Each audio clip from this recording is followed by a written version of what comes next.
On passe au sujet suivant qui est le permis. Je me suis intéressé à ça à partir de cette vidéo. C'est sur 20 minutes et il y a un portrait de une sportive donc qui raconte ce qui lui est arrivé.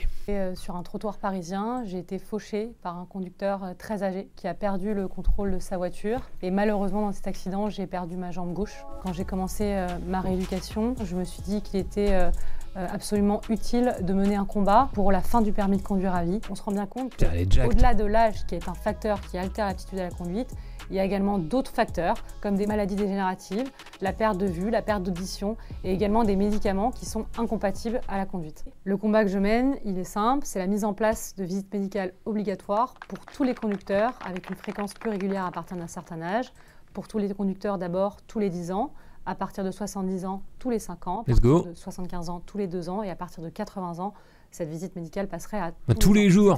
Et donc en France, on n'a pas ça, c'est-à-dire que sauf situation exceptionnelle, quand tu passes le permis à 18 ans, ou peu importe l'âge, 70 ans après, 60 ans après, tu l'as toujours, comme si tu étais toujours aussi frais comme un gardon que dans ta prime jeunesse. Et donc ça fait des vieux maboules qui roulent en sens inverse sur l'autoroute pendant 30 km en tuant des gens. Alors évidemment, cette dame en a fait les frais. Il n'est pas question d'enlever les clés de quelqu'un qui habite dans un milieu rural, isolé, puisqu'on sait que la voiture est un lien social immense. Donc l'idée avec le gouvernement, c'est de mettre en place des transports alternatifs pour permettre aux gens qui ne pourraient plus conduire de pouvoir continuer à avoir une certaine liberté et de vivre normalement. Je passe une visite médicale tous les 5 ans pour continuer à conduire un camion, dit marxiste-nihiliste. Je vois pas pourquoi ce serait pas généralisé à tous les permis. Je suis entièrement d'accord. Et en fait, j'imagine que pour toi qui dois le passer, c'est la base et ça te paraît normal et c'est limite choquant que les autres le fassent pas. Alors que nous, les autres beaufs habituels qui peuplent la France, et vous allez voir dans la réaction, je vais vous mettre un petit un petit sujet sur Europe 1 et sur RTL, quand t'as des gens qui appellent ou des journalistes en mode beauf, c'est toujours « Ah ouais mais nos libertés », bref quoi. Ils comprennent pas du tout quel est le problème. C'est un truc qui est proposé par Karima Delli, députée écolo en Europe. Et donc évidemment, c'est ce que je disais au début, le Parlement européen n'a pas des masses de pouvoir. En tout cas, c'est un truc symbolique très important et ça lance le débat. Et donc regardez, les commentaires, le terme obligatoire me dérange. Ras-le-bol de ce pays de dictature écolo. Masseur tantrique. T'es un queutard exhibe, open, rejoins notre groupe privé. Tac je mouille. Mais putain, j'ai failli me faire bannir de Twitch à cause de ce dingo. On est reparti avec Déroulède, Pauline Déroulède, qui là est sur Télématin pour vendre le truc. Alors elle, c'est la sportive qu'on a vue tout à l'heure. Visiblement, c'est la porte-parole du truc de Karima Delli. Très bien d'avoir des gens qui sont dans le concret. Le fait qu'elle rajoute tout le temps dans le discours, oui, mais il faut pas laisser les gens à l'abandon, car ce monde est le monde terrible du tout bagnole, et il faut pour cela proposer des solutions alternatives, c'est pas mal, tu vois. Elle pointe un horizon, quoi. Elle pointe un horizon qui dit...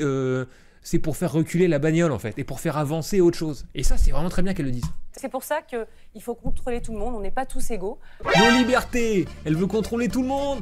On les voit venir. Au moins de mots de travers, c'est la dictature des escrolos en France. Je pense que ces visites médicales, elles doivent aller de pair avec un vrai dispositif de solutions alternatives de mobilité. Aujourd'hui, il y a des gens qui habitent dans des milieux ruraux très isolés, qui n'ont que la voiture pour se déplacer. Et ça, c'est très important de s'en inquiéter et de leur proposer autre chose pour continuer à garder des bus, liberté des trains. Mais alors, qui ferait les visites médicales? Des pistes cyclables. Tout sauf la bagnole. C'est quoi, c'est un généraliste? Plus de contrôle. Moins de liberté pour les beaufs et les individualistes et les masseurs fétichistes. On passe une visite médicale au taf, on passe une visite médicale quand on est routier. Pourquoi est-ce qu'on passerait pas une visite médicale quand on est au volant d'un truc d'1,5 tonne qui tue genre 3500 personnes par an et qui estropille encore plus? J'allais dire, c'est la base, tu vois. Sauf que comme on est dans le monde de la liberté et des gilets jaunes et qui veulent en fait, ou dont le seul horizon politique c'est le gasoil à 1 € et arrêter tous les radars et tout, évidemment on peut pas l'imaginer, d'accord. Tout le monde se lève, vent debout, avec des trucs qui dépassent du slip en disant liberté. Alors en plus comme ça vient de l'Europe, Je prévois direct les discours, genre le parti de la bagnole, genre le RN et tout comme ça, qui vont dire l'Europe veut imposer, c'est le mondialisme et tout. Je suis sûr qu'il y a des critiques comme ça. Mago Sûr, qui est Karima Deli, dit sur internet, sur Twitter, j'ai jamais pris autant de remarques racistes que depuis que je défends ce truc. La nordiste et députée européenne écologiste Karima Deli va défendre en ce début de semaine à Strasbourg un projet visant à imposer à l'horizon 2027 une visite médicale obligatoire tous les 15 ans dès l'obtention du permis de conduire. Alors c'est déjà moins ambitieux que ce que proposait Pauline Desroulettes. Mais bon, c'est un compromis, d'accord. Que doit contrôler cette visite médicale?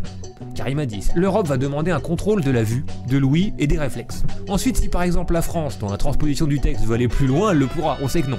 La France est aux mains du parti de la bagnole. Il faut déjà que ces tests puissent se faire simplement chez le médecin généraliste, voire en auto-école, et qu'ils soient pris en charge en totalité. Ça c'est évident. Il faut ensuite réfléchir à des alternatives pour les personnes âgées qui ne pourront plus conduire, et ça c'est le plus intéressant. Comme les transports à la demande. Ouais, c'est du semi-individuel. Là, on parle de gens qui sont vulnérables et surtout qui sont isolés. Il faut bien qu'ils sortent de chez eux. Et ils subissent aussi ce monde de tout bagnole, pas seulement dans la bagnole, mais dans le fait que toutes les baraques des gens, elles sont construites à des kilomètres de tous les lieux d'intérêt, de vie, de lieux culturels, de parcs, de commerce et tout. Ce qui fait qu'en fait, les gens pensent bien faire, hein, avec l'idéal bourgeois de s'acheter chacun son petit pavillon pour que tout le monde ait son petit palais en France, tu vois, pour vivre le rêve bourgeois. Et au final, quand t'as 85 ans, tu te retrouves tout seul, à la Cambrousse, tu connais aucun de tes voisins, et bah du coup, t'es seul, t'as besoin d'une bagnole, ou tu meurs dans la solitude. Donc ça aussi, c'est le tout bagnole. C'est la première fois que je vois un texte sur lequel porte autant de fake news. Je me fais attaquer comme jamais. C'est la première fois que je suis des attaques racistes sur les réseaux sociaux. Et sur le plan politique, la droite et l'extrême droite sont le même combat. Ils s'en donnent à cœur joie. Alors que le seul objectif de ce texte, c'est de sauver des vies. Les anecdotes, c'est le côté concret des statistiques. C'est le côté vivant de la statistique, du chiffre. Et pour dresser un panorama, il faut des portraits, il faut des anecdotes, il faut des exemples concrets. Donc voilà, l'asso qu'a créé cette dame, la Pauline Desroulettes, sauver des vies, c'est permis pour soutenir ce projet de loi. Je m'appelle Florène et j'ai 27 ans. Le 14 novembre 2023, ma maman Jacqueline s'est faite renverser par un conducteur alors qu'elle traversait le passage piéton. Le monsieur l'a confondu avec un conteneur de poubelle. Putain. Ma maman est décédée 40 minutes après l'accident. Bonjour, je m'appelle...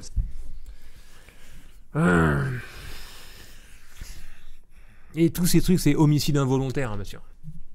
Samuel, j'ai 51 ans et je suis médecin généraliste. Le 24 janvier 2015, alors qu'elles achetaient des fleurs sur un marché, Cléo, ma fille, et Delphine, mon épouse, ont été fauchées par un conducteur de 90 ans qui a confondu l'accélérateur avec le frein. Elles ont toutes deux été amputées d'une jambe. Derrière chaque accident de la route, il y a deux victimes. La dignité de ces gens de raconter ces trucs et d'en faire quelque chose de concret pour la société derrière, moi ça me touche trop. Si vous êtes une victime directe ou indirecte, ou que simplement vous seriez prêt à vous faire contrôler pour vérifier votre aptitude à la conduite, envoyez-nous vos témoignages, vos histoires sur le hashtag Sauver des vies, c'est permis. Bravo à vous, à bas la bagnole. Et maintenant, la réponse des gens. Qu'est-ce qu'ils ont à dire? Permis de conduire, les associations. Je me demande lesquelles. Contre la visite médicale obligatoire tous les 15 ans. Les associations sont là, alors, c'est sûrement des assos pour l'intérêt public. Hein. Une asso contre les visites médicales. Qui donc est-ce que ça peut être? C'est parti, petit reportage dans la France profonde. C'est une information Europe 1. L'association 40 millions d'automobilistes contre-attaque aujourd'hui avec une pétition, Aurélien Fleureau. Touche pas à...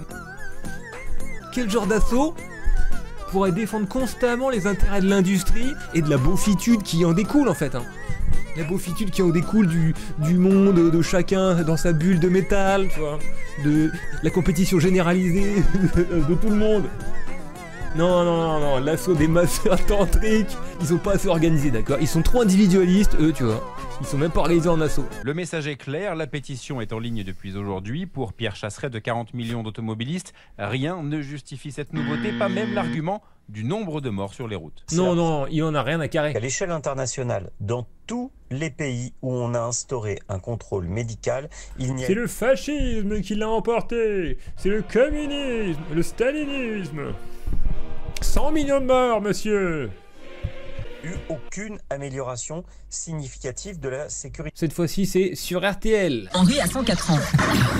Sa voiture, une vieille de chevaux qui lui sert à faire ses courses ou à aller à l'église. Oui, Henri, 104 ans, à bloc dans sa dodoche verte. 104 ans, what the fuck? Et oui, faut pas parler de visite médicale, Henri, hein. Tendez bien l'oreille. Oh, ça va 3 ans, c'est la liberté. Je peux demander la permission d'être pas pucelle. C'est terrible. Je vous dis, c'est le seul argument que j'ai entendu depuis le début de ce stream contre les contrôles médicaux obligatoires pour les bagnolards. Le seul. Quand on lui demande quand il a obtenu son permis, se saisit d'une énorme loupe pour lire la date sur le papier rose. Alors, eh bien oui, je l'ai eu le 31. C'est le 31 janvier 1931. Voilà, mais alors... Let's go Henri, let's go Riton. Pour conduire, pas besoin de loupe, hein, ni de lunettes d'ailleurs. Je n'aime pas avoir des lunettes sur le nez, j'ai des servitudes, je n'en veux pas. Bah voyons, parce que le senior au volant, bah il a l'impression d'être au top. Écoutez cette dame, vue sur BFM TV. S'il neige, je ne sors pas. Non. S'il pleut trop, aussi. Voilà, elle a l'air prudente, nickel. Mais alors après, quand on demande à son fils ce qu'il pense de la conduite de sa maman... Nous avons un arbre dans la forêt, pas évité on va dire. Le levier de vitesse, il faut qu'elle le regarde pour savoir quelle vitesse elle va. Que dit le sondage lancé par l'équipe à Karima Deli? Visite médicale des automobilistes, les Français sont prêts. 59% favorables à une visite médicale à tout âge, 70% pour les seniors. Et les autres pays l'ont déjà fait, pourquoi pas nous? Le vote aura lieu mercredi au Parlement européen. 1 week later. On va prendre des nouvelles maintenant de notre ami Karima Deli. Ça n'a pas marché, ça a été refusé. On va voir pourquoi. Permis de conduire, le Parlement européen rejette la visite médicale obligatoire tous les 15 ans. Sa proposition de directive visant à imposer une visite médicale tous les 15 ans pour renouveler son permis de conduire ont été rejetées à 270 voix pour et 323 contre. Les masques tombent et ça fait mal, dit Karima Deli, porteuse de cette PPL pour protéger les gens d'une mort certaine. Le RN, LR et LFI votent ensemble contre une visite médicale obligatoire tous les 15 ans. Hashtag honte. Tout le groupe LFI vote contre. Sûrement pour l'argument, faut pas embêter les Français, hein, nous les vieux, hein, voilà, liberté. En fait, LFI ils étaient en mode, avec les anti-vax aussi, en mode liberté, en mode Philippot de gauche un peu. Non? Vous trouvez pas? Ma sœur Tantri.